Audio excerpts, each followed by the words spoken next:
मजदूर से मालिक बनना इतना महंगा पड़ा कि आज वापस रोड पे ही आ गए जी। क्लर्क भी आए, उन्होंने भी कहा कि 3.5 लाख रुपए दे दो जी, आपकी रजिस्ट्री छूट जाएगी। आपके ऊपर 16-17 लाख रुपए का चोरी का केस है, आपको हम बचा देंगे, आपकी रजिस्ट्री निकाल देंगे, आप हमें 3.5 लाख रुपए दे दो। क्योंकि मामला रिश्वत पर अटका हुआ था और आप देना नहीं चाहते थे। नमस्कार, मैं हूं आपका दोस्त विनोद शर्मा। आजकल अंबानी के बेटे की प्री वेडिंग सुर्खियों में है और अंबानी को देख करके हर कोई सोच रहा है कि मैं भी अंबानी क्यों ना बन जाऊं, यानी कि बिजनेस की दुनिया में कदम रख लूं। और मेरे साथ स्क्रीन पर आपको दिख रहे होंगे, रतिभान नाम है इनका और भिवानी के एक नाथुआस गांव से आते हैं। मजदूरी से सफ़र शुरू किया और उसके बाद सोचा मैं भी अपनी फैक्ट्री बना लूं। फिल्मों में आपने ऐसे किस्से बहुत देखे होंगे, लेकिन आज हमारे सामने एक मजदूर से एक मालिक बनने की प्रक्रिया के बीच में इनके सामने इतना रोड़ा आया कि इन्होंने अपना प्लॉट खरीदा और जगह खरीदी और फैक्ट्री लगाने की कोशिश की बैंक से लोन उठा करके। उसके बीच में आई रिश्वत, और रिश्वत एक ऐसा शब्द है, एक ऐसी दीमक है जो हिंदुस्तान को खोखला करती जा रही है।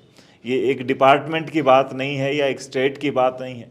हर स्टेट में जितने भी हम हिंदुस्तान के हिस्सों की बात करें, हर जगह ये दीमक अपना काम कर रही है। फिलहाल भिवानी में आपने तहसीलदार का एक किस्सा सुना होगा। मेरे साथ वकील साहब बैठे हैं और रतिभान जी बैठे हैं, इनसे आपको सब कुछ फिलहाल स्टोरी जानने को मिलेगी। तो मेरे साथ रतिभान जी हैं। रतिभान जी, क्या कहेंगे, मजदूर से मालिक बनना बड़ा महंगा पड़ा? हाँ, बहुत महंगा पड़ा जी। मजदूर से मालिक बनना इतना महंगा पड़ा कि आज वापस रोड पे ही आ गए जी। अच्छा, आपने सफ़र कब शुरू किया? आज से कितने साल पहले आपने मजदूर की नौकरी शुरू की थी और कितने पढ़े लिखे हैं आप? जी, मैं छठी फैल है जी, और मैंने नौकरी शुरू करी थी जी केजरीवाल फैक्ट्री से सन 76 या 77 में। तब मशीनें चलाते चलाते आपके दिमाग में आया क्यों ना मालिक बन जाए? हाँ, पहले 60 रुपये महीना नौकरी करी जी, बॉबिन भरते थे, फिर मशीनें सीखी, फिर थोड़ा बहुत ठेकेदारी का काम किया जी, लेबर का। फिर उसके बाद में सन 92 तक वो निवार की मशीनें बिक गई। फिर महंगी मशीनें आई, वो ले नहीं पाए हम। फिर सस्ती मशीन दिल्ली ने निकाली तो एक मशीन हमने लोन पर ली जी, और पूरा परिवार लग के हमारा बढ़िया क्वालिटी बनाता था और बढ़िया काम करता था, इसलिए हमारी क्वालिटी कामयाब हो गई जी। हम भी थोड़ा सा ऊपर बैठ गए, सही रोटी। किस्सा कहाँ आके अटका? आपने एक प्लॉट खरीदा और उस प्लॉट पर अपनी फैक्ट्री लगाने की कोशिश की तो फिर सिस्टम से उलझ गया? हाँ जी, हमने जी 20-22 साल तक काम किया। फिर थोड़ा सा बच्चे बड़े हो गए, उनका भी सहयोग मिलता गया, थोड़े से पैसे हो गए, तो हम बैंक के पास गए जी, हमें थोड़ी सी जगह अपनी मिल जाए। तो हम किराए पे बैठे, किराएदार ने 25-26 हज़ार रुपये किराया महीना लेता था, उसने एकदम से बोल दिया कि 35,000 किराया लूँगा मैं, तो इससे कम नहीं लूँगा। जब हम बैंक से मिले तो उनसे रिक्वेस्ट की कि थोड़ा बहुत लोन हमें प्लॉट परचेज का दे दो, तो उन्होंने हाँ कर दिया। भाई तुम कितना कर लोगे? माँ जी 20-30 लाख मैं कर दूँगा, बाकी आप लोन कर दो। उन्होंने 50 लाख का लोन कर दिया जी। ये 70 लाख में हमारा एक पड़ोसी ही था, ये 134 नंबर बैठते थे, ये 184 नंबर बैक में थी जी उसके।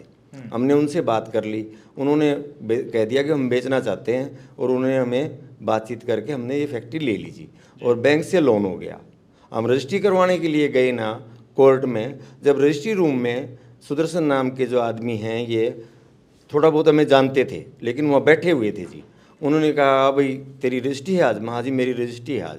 बोला भाई इतना ज़्यादा अमाउंट ये लगा रहा है तू स्टाम्प खर्चा, मैं तेरी बहुत थोड़े में रजिस्ट्री करवा दूंगा और तू कम की रजिस्ट्री करवा ले। मैंने कहा जी मेरा तो बैंक लोन है, और बैंक लोन अगर मैं कम की रजिस्ट्री कराऊंगा तो मेरा तो सब कुछ ख़राब हो जाएगा, इससे तो मैं करा ही नहीं सकता कम। मैं तो पूरे जैसे मेरे डॉक्यूमेंट हैं, पूरा एटीजे सब कुछ सही है, और मैं मेरी रजिस्ट्री इसी हिसाब से करवाऊँगा। वो बोले नहीं कम में करवा देंगे। वो 2 घंटे तक वहाँ बैठा रहा। हमने आरसी साहब को 2 बार जाके हाथ जोड़े कि भाई तो आप इनको बाहर भेजो, हम रजिस्ट्री करवाएं। दोबारा फिर हाथ जोड़े कि इनको भेजो, हम रजिस्ट्री करवाएं, लेकिन वहाँ से नहीं उठे। हम ई दिशा के अंदर में 2 घंटे तक जाके बैठ गए जी। हम करीब 2:30 बजे आए तो वो बाहर निकल रहे थे। 2:30 बजे आए तो उन्होंने कहा कि भाई आप रजिस्ट्री करवा लोगे? मैंने कहा जी मैं अपने आप करवा लूँगा, हमारे पास सही हैं, बिल्कुल मेरे कागज़ पूरे हैं, कोई कमी नहीं है, मेरी रजिस्ट्री मैं करवा लूँगा। मतलब कि मामला रिश्वत पर अटका हुआ था और आप देना नहीं चाहते थे। उन्होंने पहले कहा कि 1 लाख रुपए में आपका काम सही हो जाएगा, आधे में रजिस्ट्री हो जाएगी आपकी, लेकिन मैंने कहा जी मेरा बैंक लोन है, इससे कम में रजिस्ट्री करवा नहीं सकता। उन्होंने कहा कि तहसीलदार अपना मेल का आदमी है, तेरी 35-36 लाख में रजिस्ट्री करवा देंगे हम। लेकिन हम नहीं माने जी उस बात में कि बैंक से हमें गलत हो जाएगा फिर काम। बैंक ने हमें 50 लाख रुपये हमारे खाते में डाल दिए थे। तो हमने वो रजिस्ट्री करवा ली। करीब 4 बजे, 4:30 बजे, 4:15 बजे हम रजिस्ट्री करवा के बाहर निकले जी। उन्होंने कहा कि आप 3-4 दिन बाद आके अपनी रजिस्ट्री ले जाना। हम घर पे आ गए जी। 4-5 दिन बाद 31 तारीख को लड़का लेने के लिए गया रजिस्ट्री आरसी रूम में, तो वहाँ मालूम पड़ा कि आपकी रजिस्ट्री तो कोई ले गया। लड़के ने कहा कि भाई मेरी रसीद मेरे पास है ओरिजिनल, तो आपने रजिस्ट्री किसको दे दी? वहाँ कहा सुनी होगी, 5-7 आदमी और आ गए, बोला भाई इनकी रजिस्ट्री दो। तो उन्होंने रजिस्टर आगे रख दिया, देखो जी ये सुदर्शन जिंदल है, ये तो आपकी रजिस्ट्री ले गया जी आज सुबह ही, आप जाके उससे मिलो। भाई उसको हमारी रजिस्ट्री दे ही क्यों दी आपने? जब सारा कुछ हमने किया है तो स्टाम्प हमने दिए हैं, रजिस्ट्री हमने करवाई है, तो अलग आदमी को रजिस्ट्री क्यों दे दी आपने? तो वो बोले जी वो तो ले गया, आप उससे ले लो, उससे बात कर लो। आए, उससे बात की तो उसने कहा कि मेरा लड़का गया है बाज़ार में, आधे घंटे में आ जाएगा, गाड़ी में रजिस्ट्री है, आते ही मैं आपको रजिस्ट्री दे दूंगा। फिर उन्होंने 2 दिन तक हमारा फ़ोन ही नहीं उठाया जी। जब हमने 2-3 आदमियों को बुला के कि भाई हमारी रजिस्ट्री नहीं दे रहा है, ऐसी ऐसी बात है, तो जी फिर उन्होंने कई आदमियों ने आके बात की और उसको कहा कि भाई इसकी रजिस्ट्री दे। बोला जी पहले तो 1 लाख में चलता था, अब 2 लाख लगेंगे जी, इससे कम में रजिस्ट्री नहीं मिलेगी आपको। अच्छा। हाँ, तो हम फिर भागे भागे तहसीलदार साहब के पास भी गए, डीसी साहब के पास भी गए, एसपी साहब के पास भी गए जी। एसपी साहब ने हमें पुलिस लाइन में भेज दिया और पुलिस लाइन में हमारी कंप्लेंट तो एफआईआर तो दर्ज नहीं हुई, उन्होंने एसएसओ साहब ने एक एप्लीकेशन लिखवा के थोड़ी कार्रवाई की जी उनके साथ। 15-20 आदमी वो लेके गया था, 2-3 आदमी हम भी थे। एएसआई संजय जी थे जी उस टाइम पे कोर्ट में, थाने में। तो उन्होंने सबसे पूछताछ करके और उनको धमकाया भी कि भाई तुम्हारी गलती है सुदर्शन, इस तरह रजिस्ट्री नहीं उठानी चाहिए थी। सुदर्शन जी ने बताया कि भाई मैं तो 2-3 रजिस्ट्री आज भी उठा के ले आया हूँ। तो बोले ये तो गैर कानूनी काम है, ये नहीं करना चाहिए, तो इनकी रजिस्ट्री सुबह ले आके 9 बजे दे दे, नहीं तो मैं तेरे घर पे आ जाऊँगा और तेरे को रजिस्ट्री देनी पड़ेगी। बोला ठीक है जी, सुबह 9 बजे ला दूंगा, और वो आ गए थाने से। उसके बाद आके इन्होंने तहसीलदार साहब से ये बातें 9-9 की या 9-10 की इस तरह से की बात है जी। उसके बाद इन्होंने मिलीभगत करके और रिकॉर्ड में हेराफेरी करके और रजिस्ट्री इम्पाउंड करवा दी जी। हमने सब अफसरों के बहुत हाथ जोड़े जी। ये मामला सारा रिश्वत के लिए चल रहा था, आपको हरासमेंट? हाँ, सारा रिश्वत के लिए था। डीआरओ साहब के 2 क्लर्क भी आए, उन्होंने भी कहा कि 3.5 लाख रुपए दे दो जी, आपकी रजिस्ट्री छूट जाएगी, आपके ऊपर 16-17 लाख रुपए का चोरी का केस है, आपको हम बचा देंगे, आपकी रजिस्ट्री निकाल देंगे, आप हमें 3.5 लाख रुपए दे दो जी। उन्होंने लड़कों को 2-3 जगह बुलाया भी, गया भी, टेलीफोन अलग रखवा देते थे, फिर बात करते थे। इस तरह से लगातार हमें करीब 1.5 साल तक इसी तरह घुमाते रहे जी। आपको जिद थी कि मैंने रिश्वत तो 1 पैसा देना ही नहीं? देना ही नहीं जी, रिश्वत तो देनी ही नहीं थी। रिश्वत देंगे जब कि हमारे पास रिश्वत थी नहीं देने के लिए। सबसे बड़ी बात ये थी कि हमारे पास रिश्वत देने के लिए थी ही नहीं। हमने तो 20-30 ये इकट्ठे किए थे, कुछ बैंक ने मदद कर दी तो हम प्लाट ले पाए, नहीं तो हम प्लाट लेने की औकात में थे भी नहीं। तो रजिस्ट्री वाली फिल्म कितने साल चलती रही? ये रजिस्ट्री वाली फिल्म जी 26/8/2022 से लेके आज तक चली रही है जी। पूरी वेब सीरीज चला दी है। तो आप देख सकते हैं डिपार्टमेंट में उलझ के, और वकीलों का फिर इसमें एंट्री होती है और एक वकील हीरो बन के आते हैं। हनुमान प्रसाद नाम है इनका। आपके तहत कह सकते हैं इनको थोड़ा बहुत न्याय मिला और आपने इनकी जो प्रक्रिया है वो आगे बढ़ाई। विनोद भाई, सबसे पहले तो मैं आपके दर्शकों को, आपको तहे दिल से हार्दिक धन्यवाद करता हूं कि आप लोग हमारी बात सुनने के बीच में आए हो और जनता तक हमारी बात पहुंचाते हो। मीडिया नहीं होती तो आज कुछ नहीं होता। सोशल मीडिया के माध्यम से हम ये कहना चाहेंगे आज जनता को, क्योंकि जनता को जागरूक होना बहुत अच्छा ज़रूरी होता है। क्योंकि रिश्वत का खेल हम किसी की तरफ 1 उंगली करते हैं तो 3 उंगली हमारी तरफ होती हैं, कि 3 गुना हम भी कहीं ना कहीं भ्रष्ट है। रिश्वत देने वाला भी भ्रष्ट होता है और लेने वाला तो है ही है। अंबानी वाली जो आपने बात कही थी, बहुत अच्छी बात लगी मेरे को, क्योंकि हर आदमी कम समय में अंबानी बनना चाहता है। रही बात जो मौजूदा मामले पे डिस्कस कर लेते हैं, तो जो इनके साथ इन्होंने जो भी टाइम व्यतीत किया इस रिश्वत के मैटर में, जो भी मैटर था, तो इन्होंने 1-1.5 साल, जो भी 6-7 महीने तक अपने आप खुद पेश हुए। इन्होंने वकील करने की भी ये नहीं सोचा कि कहीं ना कहीं हम वकील कर लें, हमें न्याय मिल जाए। जब इनको सबसे पहले मैं एक चीज़ बताता हूँ, ये डॉक्यूमेंट है कुछ, एक बार इन पर नज़र लगाएंगे। मैं कुछ चीज़ बताता हूँ आपको कि जो इनका जो बात हुआ था, जो बाकी विस्तार से तो रतिबान जी बता ही चुके हैं। ये वासिका नंबर इनकी 6414 है। मैं स्क्रीन पे एक बार दिखाने की कोशिश करूंगा। 6514 है। सुदर्शन जिंदल, मीता थड़, 9992222032, ये उनका मोबाइल नंबर है। ये 3160 यहाँ पर अंकित है। तो 3160 को सुदर्शन जिंदल को, ये डिस्पैच डिलीवरी रजिस्टर होता है, वो रजिस्टर है जहाँ से जिसको रजिस्ट्री दी जाती है रजिस्ट्रार कार्यालय से। उसके बाद उन्होंने कहा कि हमें इनका जो रिश्वत का मामला चला, 2.5 लाख रुपए की इनकी रिश्वत की मांग थी, और उन्होंने कुछ बातें नहीं बताई। जो वो मौजूदा ये थी कि जो उनकी जो अपने रविंदर मलिक जो तहसीलदार साहब है, उनकी पत्नी को कुछ प्रॉब्लम थी, तो कुछ तो उन्होंने खुद इलाज करवाया। सुदर्शन जी ने खुद, उनके पास उन्होंने एक बाई छोड़ रखी है। वो खुद बता रहे थे कि उन्होंने एक बाई छोड़ रखी है, तो बाई के हिसाब से उनका इलाज बोला। उसके साथ मेरी अच्छी जान पहचान है। और जो इनका समथिंग जो अमाउंट था रजिस्ट्री चार्ज, शायद 4,90,000 कुछ समथिंग इतना अमाउंट था। उन्होंने कहा कि इतने पैसे गवर्नमेंट में स्टाम्प ड्यूटी दोगे तो कोई बेनिफिट नहीं होगा, मैं कम से कम करवा दूंगा। तो इन्होंने जो लोन का मैटर वो बता ही दिया। ज़्यादा मैं इस डिस्कस में नहीं जाना चाहता अभी, क्योंकि जो एक बात हो चुकी है उसके बार बार दोहराना ठीक नहीं है। तो उसमें क्या हुआ, उसके बाद ये देखेंगे आप कि इन्होंने मना कर दिया। तो तहसीलदार साहब से मिलके और डीआरओ से, उनसे सभी से मिली भगत करके, अब ये देखेंगे यहाँ से गेम शुरू होता है। ये स्क्रीन के ऊपर एक बार जनता को दिखाना चाहेंगे। ये वासिका नंबर है और ये दिनांक 26/8 को, ये होता है अटैच रजिस्टर, जहाँ से कोई भी कम स्टाम्प ड्यूटी होती है उसको रजिस्ट्री को अटैच करते हैं। और ये 26/8 को उन्होंने अम्पाउंड दिखा दी। अगर कोई भी डॉक्यूमेंट एक न्यायालय के अंदर जाता है, किसी भी फैक्ट्री का हो, कुछ भी हो, तो वो न्यायालय से आना गलत साबित होता अगर होता है। और इस रजिस्ट्री का 31/8 को ये रजिस्ट्री सुदर्शन जिंदल के पास है। तो अब ये कहेंगे भाई ये अटैच रजिस्टर, इनको 26/8 में इन्होंने अटैच कर लिया सेम डे के अंदर, तो 31/8 को उसके पास क्या करी, तो कोर्ट में होनी चाहिए थी। तो कई झोल थे जो पकड़े और उसके बाद आपने केस को और थोड़ा सा बैठ के बात मैंने नहीं, अभी कुछ और चीज़ है, एक एक चीज़ कंसीडर करके मैं बताऊंगा आपको। तो फिर उनके पास क्या होता है, एक ये देखेंगे जो डीआरओ ऑफिस का बहुत अच्छा कारनामा है, ये दिखाएंगे जनता को एक बार आप मीडिया। ये 16/9 को यहाँ पर से ये कहते हैं, ऑडिट पार्टी के द्वारा कथित तौर पर एतराज उठाया गया, वासिका नंबर 6514 दिनांक 26/8 स्थित भिवानी जिला की आप निष्पादित 26/8 को इनको अम्पाउंड कर लिया गया। तो ये नोटिस देते हैं। उस नोटिस के बाद क्या होता है कि 26 तारीख को अम्पाउंड कर दी गई रजिस्ट्री और 26 तारीख को अम्पाउंड कर लिया गया। तो मैं ये पूछना चाहूँगा इस मीडिया के माध्यम से जनता से, उस डीआरओ साहब से, लेटर जारी करने वाले उनसे, विपिन से, जो भी हैं, कि ऑडिट पार्टी कितने दिन में होती है, ऑडिट कितने साल में होता है। यानी कि सेम डे ऐसी कोई फ्लाइंग है, ऐसी कोई सेम ड्यूटी है तो सेम डे ही उसी दिन ऑडिट हो जाएगा।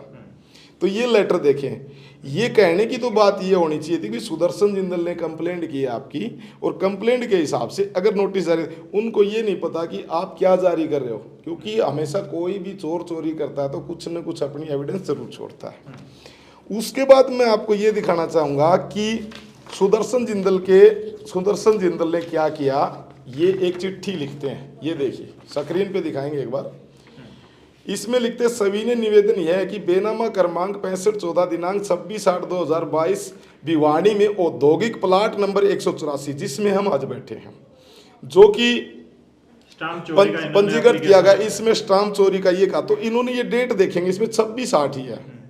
और सुदर्शन, ये जो साइन है सुदर्शन के, ये फेक हैं, ये उसी कार्यालय के द्वारा जो अपना जो जिन्होंने बेनामा रजिस्ट्री के कलर वगैरह, उन्होंने ये वही मोबाइल नंबर है। ये देखेंगे एक बार, जो 31 तारीख को ये रजिस्ट्री लेके गए थे, टैली करें तो वही मोबाइल नंबर है। तो ये 26/8 को ही लिखते हैं कि ये रजिस्ट्री को आप वो कर लो। तो इस नोटिस में ऑडिट पार्टी की बजाय सुदर्शन जिंदल की कंप्लेंट का नाम आना चाहिए था। उसके बाद मैं दिखाता हूं आपको सुदर्शन जिंदल की, ये देखिए सुदर्शन जिंदल के यहाँ पर कौन से साइन है, ये फर्जी हस्ताक्षर है। मैं इसके दाव मैं हैंड राइटिंग एक्सपर्ट भी हूँ और अंबेडकर यूनिवर्सिटी से 2nd पोजीशन पर ऑल ओवर राजस्थान से मैंने डिग्री प्राप्त की है। मैं हैंड राइटिंग को अच्छी तरह से बता सकता हूँ। कोई बंदा ये कह दे, चैलेंज करे मेरे साथ, तो मेरे पास आके अगर ये बोल दे कि हैंड राइट ये सिग्नेचर उसके नहीं है, तो मैं प्रूव कर सकता हूँ। दूसरी चीज़, उन्होंने ये एक एप्लीकेशन और दी, ये देखेंगे, ये एप्लीकेशन दी इनका केस जो डीआरओ साहब ने इनके हक में भाई इनको ये रजिस्ट्री दे दे 1,90,000 रुपये और बनते स्टाम्प के। तो ये सिग्नेचर एक बार ये दिखाएंगे, ये भी सुदर्शन जिंदल है और ये दोनों सिग्नेचर देखेंगे। अगर मैं तो हैंडराइटिंग एक्सपर्ट हूँ लेकिन आम जनता भी बता सकती है ये किसके हैं, ये देखेंगे। ये फिर उन्होंने दिया क्योंकि मिली भगत करके। और इस सिग्नेचर को और देखेंगे, ये भी डीआरओ के ऑफिस के द्वारा साइन किए हुए, न कि सुदर्शन के ओरिजिनल साइन किए हैं जो कि सामने है। और सुदर्शन जिंदल की हैंडराइटिंग ये है जो इस लेटर पे है। वकील साहब, अब मुद्दे पे आते हैं, आप बैठ के बात करें। एक बार ये बताएं, अगर न्यायपालिका या फिर जो एक छोटे लेवल पे शुरू होती है हमारी, अगर ब्लॉक लेवल से शुरू होती है न्यायपालिका, वहाँ पे ही ऐसा झोल होगा तो फिर आम आदमी जाएगा कहाँ?